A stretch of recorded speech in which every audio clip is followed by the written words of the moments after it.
सर्वोदय प्रभात party क्या कर रही है, वो कैंडल मार्च क्यों नहीं निकाल रही, वो श्रद्धांजलि सभा क्यों नहीं कर रही, वो लोगों को श्रद्धांजलि क्यों नहीं दे रही मृत लोगों को। वो मृत लोग मेरे भाई थे, पहले आप उन्हें खत्म कीजिए, फिर हम बाहर से निपटेंगे। क्योंकि सांप जब तक आस्तीनों के ना मारे जाएंगे, सांप जब तक आस्तीनों के ना मारे जाएंगे, हौसला कितना भी हो, हम जंग हारे जाएंगे। बाहर के दुश्मनों का तो हम बाद में करेंगे फैसला, पहले घर के जाहिलों के सर उतारे जाएंगे। जय हिंद, जय भारत साथियों। सर्वोदय प्रभात पार्टी में आप सभी का स्वागत है। मैं पंकज गुप्ता। और जैसा कि आप सभी जानते हैं कि अभी कुछ दिन पहले ही कश्मीर में जो आतंकवादी हमला हुआ, उसमें हमने अपने 28 बहन भाइयों को खोया। और जिस तरीके से आतंकवादियों ने उनको मृत्यु के घाट उतारा है, वो काफ़ी निंदनीय है। और इसकी हम सभी मिलकर काफ़ी निंदा करते हैं, सर्वोदय प्रभात पार्टी निंदा करती है। आज हमें बोलने की आवश्यकता इसलिए पड़ रही है साथियों, क्योंकि जुल्म के साए में मुंह खोलेगा कौन, अगर हम भी नहीं बोले तो बोलेगा कौन। जिस तरीके से आपने देखा कि यदि आप गूगल पे भी सर्च करेंगे तो गूगल पे भी देखेंगे कि मिनी स्विट्जरलैंड ऑफ इंडिया यदि माना जाता है तो पहलगाम घाटी का बैसरान घाटी मानी जाती है। पहलगाम क्षेत्र का बैसरान घाटी, तो पहलगाम क्षेत्र की बैसरान घाटी को यदि मिनी स्विट्जरलैंड ऑफ इंडिया कहा जाता है और वहाँ पे साल भर में लाखों पर्यटक यदि जाते हैं, तो उनकी सुरक्षा की जिम्मेदारी आखिर किसकी बनती है? क्या वहाँ के राज्यपाल को नहीं पता था जो मनोज सिन्हा जी वहाँ पे बैठे हैं? क्या गृह मंत्रालय को ये बातें नहीं पता थी? या वहाँ की आर्मी को, वहाँ की सीआरपीएफ को, बीएसएफ को ये सारी चीज़ नहीं पता थी? 2 जुलाई से अमरनाथ यात्रा वहाँ पर शुरू होने वाली है, जिसको कहीं ना कहीं अमरनाथ यात्रा पे एक तरीके से लोगों के मन में संदेह पैदा करने के लिए ये आतंकवादी हमला किया गया।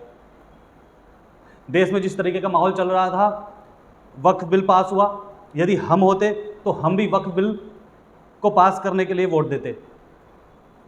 कुछ लोगों ने कहा कि आपकी पार्टी, आपके लोगों का क्या स्टैंड है?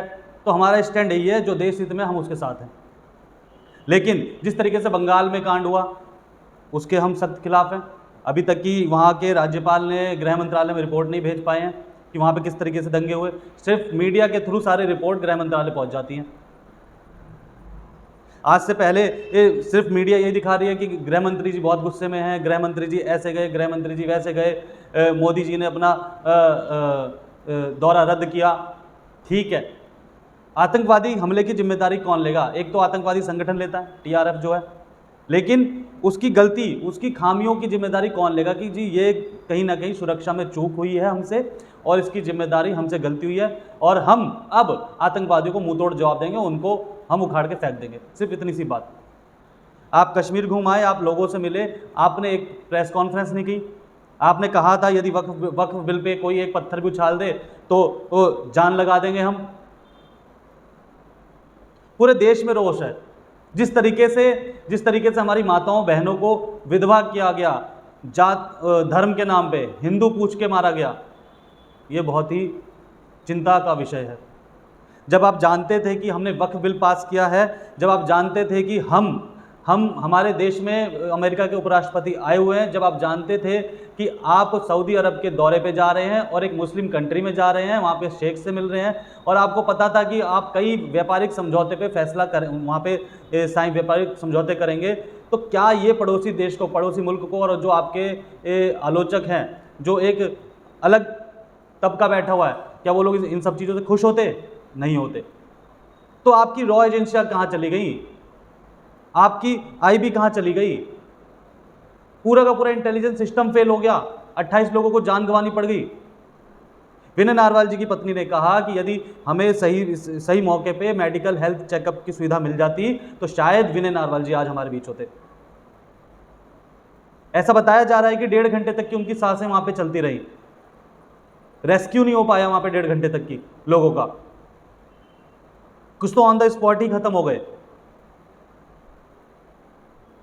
जिस तरीके से ये देश में माहौल बनाया जा रहा है, उस तरीके से आने वाले समय में धर्म के नाम पे, इन सब चीज़ों के नाम पे कहीं ना कहीं सिविल वॉर का खतरा है। ऐसा नहीं है कि सब पूरी दुनिया खराब है। भारतीय जनता पार्टी को बढ़ाने में भी बहुत सारे मुस्लिम नेता आज भी लगे हुए हैं। बहुत सारे लोग लगे हुए हैं, मुस्लिम लोग, जो भारतीय जनता पार्टी के प्रति पूरे के पूरे अच्छी तरीके से समर्पित हो। हर राज्य में हैं ऐसे लोग जो अच्छे अच्छे पदों पर नियुक्त हैं।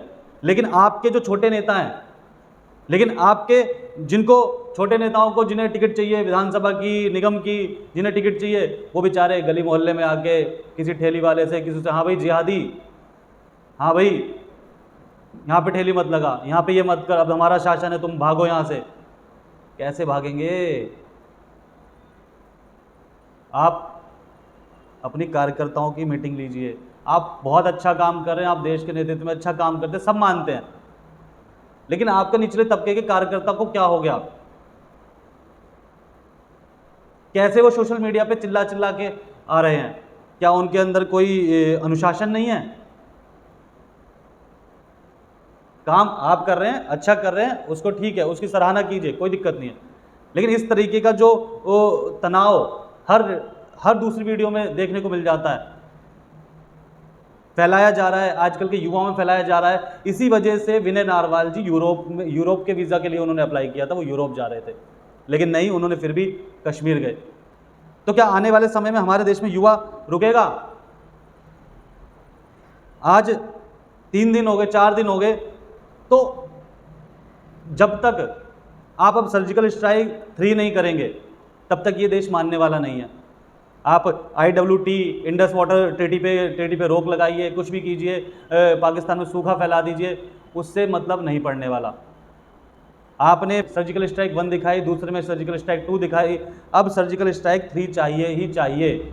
कई लोगों को मेरे पास फ़ोन आए, सर्वोदय प्रभात पार्टी क्या कर रही है, वो कैंडल मार्च क्यों नहीं निकाल रही, वो श्रद्धांजलि सभा क्यों नहीं कर रही, वो लोगों को श्रद्धांजलि क्यों नहीं दे रही मृत लोगों को? वो मृत लोग मेरे भाई थे, वो लोग मृत लोग मेरे परिवार के लोग थे, वो मृत लोग मेरे देश के लोग हैं, और उनको श्रद्धांजलि सही मायनों में तभी अर्पित की जाएगी जब ये भारत सरकार, जिसने हमारी सुरक्षा की गारंटी लेगी, जब भारत सरकार उन हमारे भाई बहनों की मौत का बदला ले लेगी, एक एक आतंकवादी को चुन चुन के मार देगी, उनके जो बेस कैंप हो उनको उड़ा दिया जाएगा। तब मैं आपके सामने आकर, मैं आपके सभी लोगों को इकट्ठा करके उन अपने भाई और बहनों को श्रद्धांजलि सभा में श्रद्धांजलि अर्पित करूंगा, कैंडल मार्च निकालूंगा, या पूरी की पूरी सर्वोदय प्रभात पार्टी निकालेगी। हमें फोटो खिंचाने का कोई शौक नहीं है, हमारी पूरी की पूरी टीम, हमारे एक एक कार्यकर्ता को कोई फोटो खिंचाने का शौक नहीं है कि हम रोड पे जाएं, श्रद्धांजलि सभा करें, कैंडल मार्च निकालें, अपना स्टैंड दिखाएं। हमारा स्टैंड केवल भारत और देश हित में है, और हम यही चाहते हैं भारत की सरकार से, और हम उनके साथ हैं कि भाई अब जब तक आप उन आतंकवादियों को निस्तेनाबूद नहीं कर देते, उनके बेस कैंपों को निस्तेनाबूद नहीं कर देते, तब तक हमारे परिवार को, हमारे भाई बहनों को, हमारे कलेजे को ठंडक नहीं मिलेगी। हम तभी उनको श्रद्धांजलि अर्पित करेंगे, हम तभी उनको कैंडल मार्च से श्रद्धांजलि देंगे, उससे पहले नहीं। क्योंकि आपका इनपुट इतना फेल रहा कि गुजरात से भारत की सीमाएं लगती है, राजस्थान से भारत की सीमाएं लगती हैं, ना जाने बाकी राज्यों, पंजाब से भी पाकिस्तान की सीमाएं लगती हैं, वहाँ पे हमले होना मुश्किल हो जाता है, लेकिन कश्मीर में होता है। सब जानते हैं इसको, क्योंकि कश्मीर के खुद ही वहाँ के जो लोकल सपोर्ट वहाँ पे जो मिलता है, उसी से ही हमले होते हैं। आज मैं एक वीडियो देख रहा था, उसमें सेल्फी में एक व्यक्ति है जिसने हिंदू पूछा कि आपका धर्म क्या है और आपका नाम क्या है, तो बिना लोकल सपोर्ट के इतना बड़ा हमला, हादसा कैसे हो गया? वहाँ का लोकल सपोर्ट उनके साथ है, आप उनको पकड़िए, उनको जवाब कार्रवाई कीजिए जल्दी से जल्दी। पूरा देश आक्रोश में है, पहले आप उन्हें खत्म कीजिए, फिर हम बाहर से निपटेंगे। क्योंकि सांप जब तक आस्तीनों के ना मारे जाएंगे, सांप जब तक आस्तीनों के ना मारे जाएंगे, हौसला कितना भी हो, हम जंग हारे जाएंगे। और बाहर के दुश्मनों को तो हम बाद में करेंगे फैसला, पहले घर के जाहिलों के सर उतारे जाएंगे, पहले घर के जाहिलों के सर उतारे जाएंगे, पहले उन विभीषणों को ढूंढ लिया जाए जिन्होंने इनपुट दिया, इतने बड़े हादसे को न्योता दिया, पहले उन लोगों को मारना आवश्यक, उन लोगों को पकड़ना आवश्यक है। बिना लोकल सपोर्ट के संभव नहीं है। और जो कश्मीर के लोग ये दिखा रहे हैं ना कि भाई we are with Indians, Hindu Muslim भाई भाई, ये दिखावा करना बंद कीजिए। कोई टूरिस्ट नहीं जाने वाला वहाँ पे, बहुत हो गया। आपने ये जो बातें कही ना, जब हम वहाँ पे घूमने जाते हैं, जो आप वहाँ पे कश्मीरी भाषा में बात करते हैं और हमें अलग लगता है कि हाँ भाई हम एक अलग हैं, हमें समझ नहीं आती वो क्या बात कर रहे हैं आपस में। तो पहले तो ये कि ये भी प्रावधान लाया जाए कि जो भी भाषा है, लोकल भाषा या जो उस नागरिक की भाषा, या तो हिंदी या इंग्लिश, कश्मीरियों को इंग्लिश बहुत अच्छी आती है, कम से कम उसमें तो वो बात करें, या बहुत ही अगर अशिक्षित व्यक्ति है तो हिंदी तो आती है उसे, उल्टी सीधी हर कोई बोल लेता है। अभी आपने पीछे देश में देखा कैसा माहौल था, कोई मराठी कह रहा है कि हम तो मराठी हैं, कोई तेलुगु पे लड़ रहा है, कोई इस पे लड़ रहा है, कोई उस पे लड़ रहा है, आज मार दिए गए ना। तो सिर्फ हिंदू पूछ के नहीं मारा, वो 28 भारतीयों की मौत हुई है। अगर अपने नाम के साथ अगर आपको बहुत शौक लग रहा है ना कि आप लगाइए पंकज हिंदू, तो पंकज हिंदू ना लगा के पंकज भारतीय लगाइए। आप सबसे पहले भारतीय हैं, भारत की धरती पे माँ भारती के गोद में मेरा जन्म हुआ है।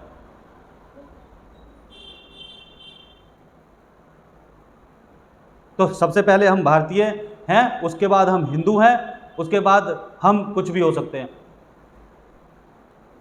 तो बटिए मत, अंग्रेजों से लेके मुगलों से लेके हम बटते ही आ रहे हैं, अब बटने का काम मत कीजिए, अब एक हो जाइए। चाहे वो कोई भी व्यक्ति हो, हमारे भारत देश का कोई भी नागरिक हो, साथ आइए, एकता दिखाइए, हम खुद अपने आप को मजबूत करेंगे।